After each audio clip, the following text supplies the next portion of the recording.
Hey there, this is Dr. Chad with NativePath, and in this video I'm going to show you 7 different exercises you can use to reduce the cramps in your lower extremities. So whether it's your quads, hamstrings, calves, or the bottom of your feet, I'm going to show you some things. And one of the main reasons why we get cramps is because of tight muscles. So these movements I'm going to be showing you here are really to stretch those muscles and relieve that cramp. Let's get started. Okay, so the first movement I'm going to show you here is a supine knee extension stretch. You can be on the floor or on a bed. This is to stretch your hamstring. You're going to take your hands, interlace your fingers behind your leg just below the knee. And what you're going to do is straighten out the leg, squeeze, squeeze, squeeze for 5 seconds, and then relax. And then again, squeeze, squeeze, squeeze for 5 seconds, hold, hold, hold, and relax. You want to repeat this 10 to 15 times for 2 to 3 sets. All right, and the second stretch we're going to show you here is also stretching the hamstring. We're going to use a belt. So you can use a yoga belt or just a regular belt and loop it around your foot here. You're going to lay back, straighten out the affected leg, go ahead and pull it back, feel the stretch all through here and hold it right up until where you're feeling that stretch.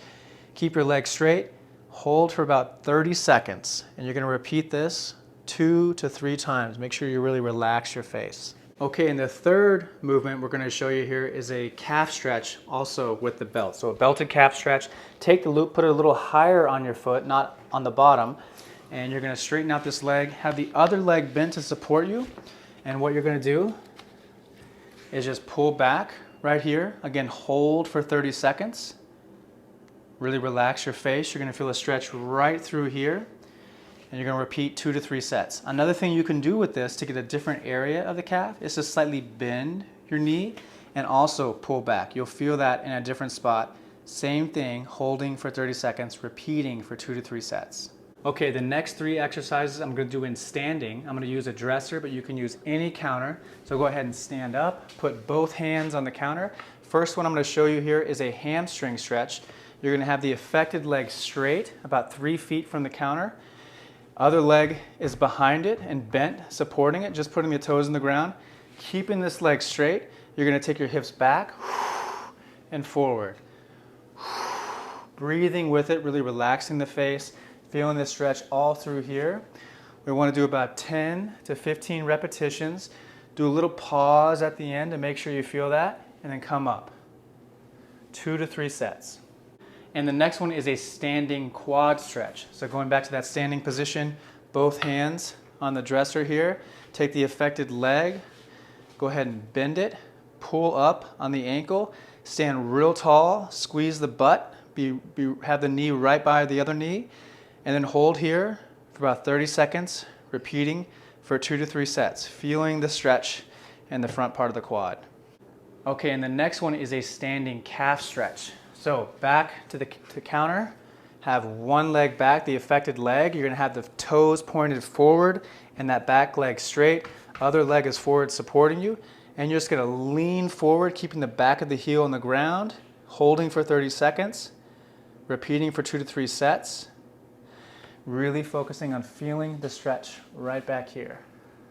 Okay, and the last one I'm going to show you here is for those cramps that you might get in the arch of your foot. The very best thing I know of is to use a lacrosse ball or even a tennis ball. We're going to go to a seated position on the edge of the bed. You could also be on a chair. Go ahead and put the lacrosse ball about a foot away from the chair or the bed. Put your foot on it, right on the arch, and start moving back and forth. Nice and easy. And what you can do is put a little more pressure on it by just leaning over it. You can adjust the weight, so work with what's comfortable and go right after the painful areas. And another good thing to do is find the point where it hurts the most and stay there until that cramp releases. That pressure can often really release that cramp. Okay, and once your cramps have gone away, now's a good time to start walking around. Get some blood flow. Get everything moving again. That the way it doesn't come back. So remember, stretching is one of the 3 reasons why you might be getting cramps. The other one is you might be dehydrated, so adding some salt to your food, even your liquids, getting some electrolytes in is going to be really helpful. Also, it could be that you have a circulation issue, and what that means is your body's inflamed. One of the best ways to fix inflammation is to start supplementing with omega-3s. One of the best sources of omega-3s is krill oil. So we're huge fans of our NativePath krill oil. It's highly absorbable, very potent form, and a great way to decrease the inflammation and cramps you might be experiencing. So we're going to put a link down here somewhere where you can click on it and learn more about the krill oil. But try those exercises out. Let us know if you have any questions. Would love to hear your results. Thank you so much.